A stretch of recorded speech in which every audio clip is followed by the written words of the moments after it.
I wanted to focus today one aspect on offense, one aspect on defense, where we feel like we've gained the most clarity, at least in our minds, a take or a storyline that we feel the most secure and comfortable with about this football team on both sides of the ball. So gave you guys a couple hours to scheme up and think of that. So let's switch it up today. We'll start with Clayton for what he's got on offense. Yeah, great question. I think that for me, I'm going to say it's that I think the pass game is going to be much improved from last season, even though you lose a Ronnie Bell, you lose a second-round tight end. But I just think J.J. McCarthy is going to take a pretty big step. And some of this stems from Jim Harbaugh's comment predicting that it'll be 50-50 run to pass. I don't think it's going to be that. But I think in Jim Harbaugh, as we've talked about in the past, he says some things in the offseason that maybe don't come true. Once the season comes, they're going to do everything they can to win, and they're going to have a really strong ground game as well. But I just think it doesn't matter if it's 58 or 57 or 61.9 like it was last season. All that matters is that you have everything at your disposal on a given down in a given situation against a given opponent. And I think Michigan's going to have that more times than it did last season because you have a second-year starting quarterback who's really experienced and has a ton of tools, and you're seeing being mocked as a potential first-rounder for next season. Could be that the year after if he decides to stay for his senior year. So I'm just going to say that it's not the 50-50 maybe that Jim Harbaugh predicts, but I think that they're going to have more at their disposal this year in the pass game, and it's going to take a step forward. And the more and more you hear throughout the offseason, I feel more and more confident about it. It's hard to, when you talk about clarity, it's hard to gain clarity in the summer because you don't really know what they're doing, right? They're doing 7-on-7 stuff. You can take what you hear. And, from spring when Sharon Moore was telling me, Michigan's offensive coordinator, that there were times that he'd play J.J. McCarthy 15 snaps. And he's like, all right, sit down, man. I've seen enough. You're a stud. And so I agree with Clay that that's going to be the case. But the one thing I would say with confidence is that this is going to be a healthy unit. And there was some concern there, right? Blake Corum talking about coming back in June, and you weren't sure about Trevor Keegan and his neck. You weren't sure about Drake Nugent. And in speaking with our sources for the Football Preview magazine, these guys are in great health and in great shape. So to me, that is exciting because there's so much talent there. And if these guys are healthy and with the depth, what one other thing I will add to that is with the depth, yeah, you know that they aren't going to be overworked this year, in my opinion. If a guy gets banged up, you can see a Giovanni El-Hadi go in there and save some mileage, so to speak, on Trevor Keegan, right? If you look at Drake Nugent, I think it's going to be the center. I don't think there's any question about it, but he's got guys behind him in Raheem Anderson and Greg Crippen who can play in there. And with the non-conference portion of the schedule not being so tough, I think you're going to see them mix it up a little bit. So there are a lot of bodies there. So excited about it and just happy that they're healthy because you want to start the season without any nicks and bumps and bruises. Hopefully they get through the fall that way as well, knock on wood. Yeah, for me on offense, something I've honed in on is, when we talked to Jim Harbaugh about a month and a half ago at this point, he made the comment about wanting to be very deliberate about getting every guy on offense the touches that they needed to get. And I kind of stewed on that for a few weeks. Like, what does that actually mean? Is that just him? Is that him having, is it the coach speak thing? Is it, the philosophy? Again, I don't think he's giving away nuclear launch codes in June, but for me, I think something that I've honed in on is that the only real place on this offense where I think you need to be conscious week to week on who gets what amount of touches and who is involved in the offense is Blake Corum and Donovan Edwards. I think that those guys, I think getting them, Blake Corum getting his 20 touches, Donovan Edwards getting his 15, 16, 17, whatever it winds up being, getting their touches, targets, whatever combination that is each week, to me, is a non-negotiable because those outside of J.J. McCarthy are your two next best players on offense. So for me, I think it's I think when he says that, it'd be great if you could, he doesn't like to compare and contrast because he says someone gets diminished in that. But, I'm not concerned about making sure that Cornelius Johnson has 8 targets a game if it means Donovan Edwards gets 3 or 4 less touches or Blake Corum gets 3 or 4 less touches a game.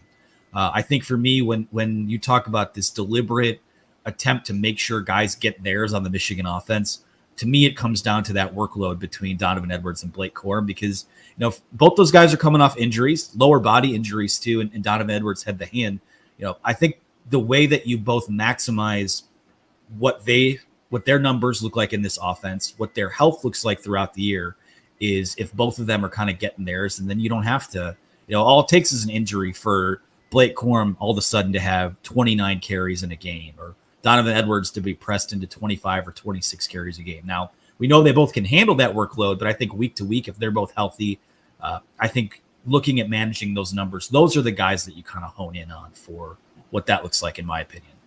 Yep. I don't think there's any question. Did we talk defense yet?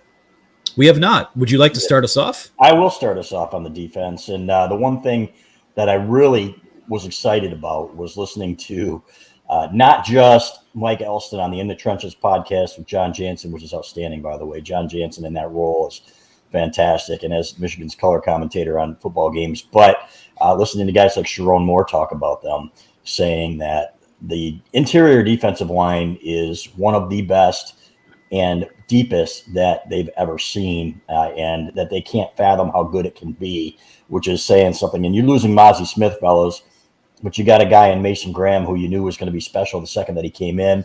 You've got a guy in Rayshawn Benny who has absolutely picked it up. He had one of the best springs out of anybody, out of any of the defenders. Kenneth Grant is that gift from the football gods, and he's barely even played yet. They love him. And, of course, Chris Jenkins, who is a projected first-round pick by some, which really shocked me, but didn't at the same time, because the guy just works his butt off, and he's got what it takes. So if he gets a little bit bigger, can he be a Maurice Hurst-type pass rusher on the interior? I don't think he'll be that good, but I think he'll improve. And then they talk about Cam Good a lot, too. And I think you've seen him improve as well. He looks bigger. Looks like a guy that might be able to play more on running downs as well. So they've got 5 guys in there that they really think can play and play at a high level. So to me, I think that's a given. And if you've got great line play on both sides of the ball, you're going to win a lot of ball games, fellas. I don't care where you are. That's a great one. I mean, the defensive line, I'm a little bit less bullish on the defensive line than maybe some. I still think they have a lot to prove, especially as a pass rush unit. But obviously, great things to hear. I would say the thing that, just to me, and maybe it's not me gaining clarity on it, but it's Michigan strengthening the position, is corner. And just what they did with Josh Wallace, bringing him in this summer from the transfer portal in mid-June or whenever he committed. I just thought that was a really big development. It has me feeling a lot better about the defensive backfield. I would pick him to start the opener, as we've talked about in the past. But this could be a guy that really, he's experienced, maybe not at this level, but really gives them some time to develop some of those younger guys that are still coming up and don't have that experience yet. And then you got to remember this too, when you're playing, Josh Wallace against Marvin Harrison Jr. doesn't sound like the best matchup for Michigan, but these guys, it may not be him by game 12 every single snap. You have Will Johnson still there. And secondly is, game 12 gives you 11 games to kind of, gain some of that experience, get Josh Wallace up to speed playing at this level. So, maybe it's not gaining clarity, but just, what Michigan did in solidifying that position makes me feel pretty good about it. And, it's not as much of a concern as it is maybe a talking point from my standpoint.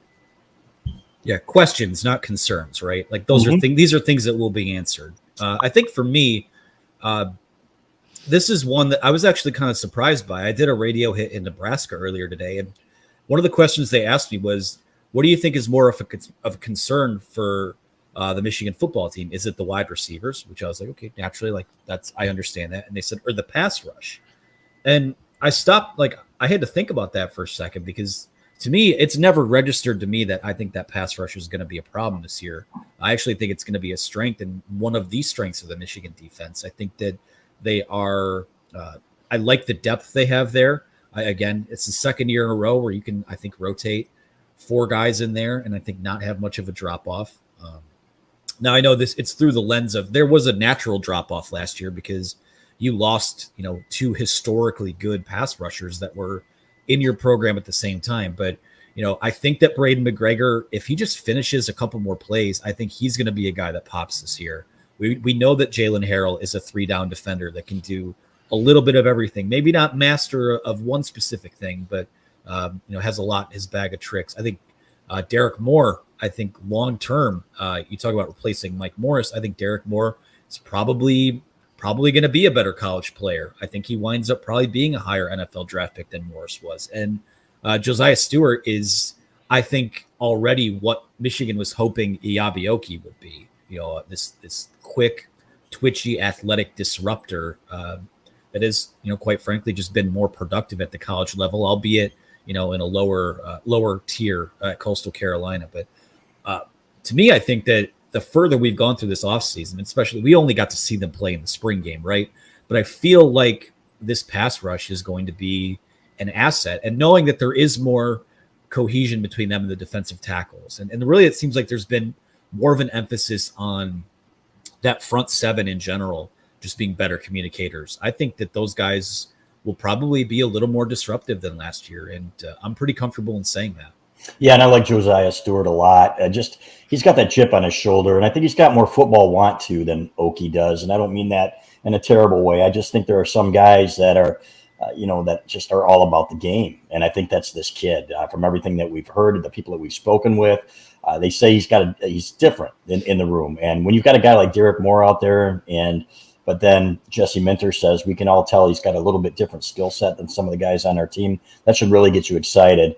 And I love those guys that, he's not as tall as some of the other ones, but he's like, man, that just gives me more to prove. Mike Hart is a guy that comes to mind too. And I love guys that are built that way. So I'm excited about that. Excited to see what the pass rush does on the edges. The interior rush, when I'm talking about interior line play, number one is stopping the run. That's where it always starts, right? And I think these guys are going to be elite at that. I think Mason Graham, Chris Jenkins, Kenneth Grant. I think Mason Graham, like I've said many times, is the best freshman defensive tackle Michigan's ever had, true freshman. So, and he's only getting better as a sophomore. His care level is just off the charts as well, and his technical abilities and everything else. So, I love that. So, listening to guys like Steve Klingscale say this could be, one of the best defenses Michigan's ever had, and we're going to be an elite defense and so on and so forth. This isn't a guy that throws that kind of stuff out there either. So it excites me when I hear things like that. But what excites me the most is the culture in that locker room to go with that talent. You don't have a lot of me guys out there like you did in the late 20 teens. And these guys are all about the team and all about winning for Michigan. Clayton, any lingering thoughts before we switch gears here? Yeah, I mean, just back to, I guess, the pass rush is, there are plenty of guys there that I think could step up. But to me, it is a concern coming into this season, and it probably won't. We won't learn anything about it. We'll learn some, like we thought we did week one last year against Colorado State. They had 8 or 9 sacks, and then Colorado State allowed 10 the next week to someone terrible. It was like, oh, okay, maybe pump the brakes here. And then I thought the Maryland game they didn't get enough. They started to get it more, especially late in some of those games. And Doug Karsh, Michigan's radio play-by-play man, had the great point that pass rush was heating up late in those games. Indiana, Iowa. It was kind of like a great closer in baseball. But I want to see it a little bit more consistently throughout entire games. I want to see it consistently against the better teams. TCU comes to mind.